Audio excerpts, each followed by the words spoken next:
कड़ाके की ठंड पड़ रही थी। दिसंबर की वो रात ऐसी थी कि हड्डियां तक कांप रही थी। आसमान में चांद धुंध में छुपा हुआ था और सड़कों पर सन्नाटा पसरा था। ऐसे मौसम में सिर्फ एक ही जगह थोड़ी रोशनी थी। गांव के बस स्टैंड के पास लगी रामू की चाय की दुकान पे। दुकान छोटी सी थी, लेकिन जलती हुई आग और उबलती चाय की खुशबू लोगों को खींच लाती थी। उस दुकान पर उस रात सिर्फ 3 लोग बैठे थे। रामू चाय वाला, मोहन जो पास के गांव का किसान था, और सुरेश जो शहर से लौटा एक ड्राइवर था। तीनों चाय के दुकान पर बैठकर चाय पी रहे थे। तभी रामू ने कांपती आवाज में कहा, इस बार कुछ ज्यादा नहीं है? ऐसा लगता है जैसे ठंड नहीं, कुछ और उतर आया हो धरती पे। मोहन ने चाय की चुस्की लेते हुए जवाब दिया, सच कहा है रामू, खेतों में काम करना मुश्किल हो गया है। रात को तो लगता है जैसे कोई साया पीछे पीछे चलता हो। सुरेश हंस पड़ा, रे तुम दोनों भी ना, ठंड है तो अजीब अजीब ख्याल आएंगे ही।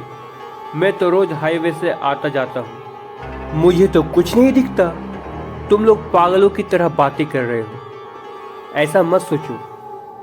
तभी रामू ने धीरे से कहा, कुछ नहीं होता, पर इस हफ्ते 3 लोग ठंड में मरे हैं। शरीर पर कोई चोट नहीं, बस चेहरा डर से पत्थर बना हुआ हो। यह सुनकर सुरेश की हंसी रुक गई। तभी अचानक हवा का एक तेज झोंका आया और दुकान के पीछे से खरखराटे की आवाज आई।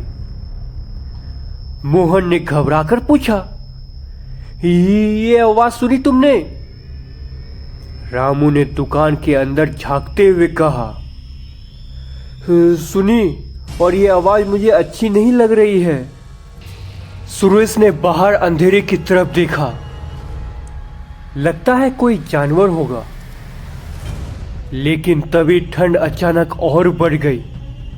सांस लेते ही भाप निकलने लगी और ऐसा लग रहा था जैसे हवा में कोई और भारी चीज मौजूद है। तभी मोहन ने कहा, मुझे लगता है हमें यहां से निकलना चाहिए। मुझे कुछ ठीक नहीं लग रहा है, चलो यहां से चलते हैं।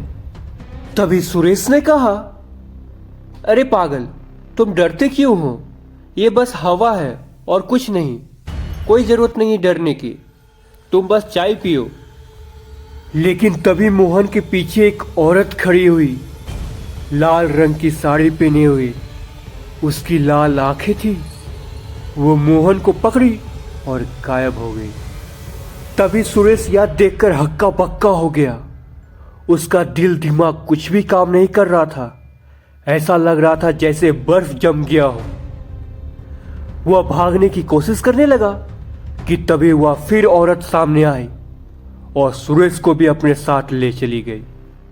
लेकिन रामू चाय वाले को भूतनी ने कुछ नहीं किया, क्योंकि भूतनी जानती थी कि अगर ये चाय वाला रहेगा तभी लोग यहाँ पे आएंगे और मेरा शिकार बनेंगे।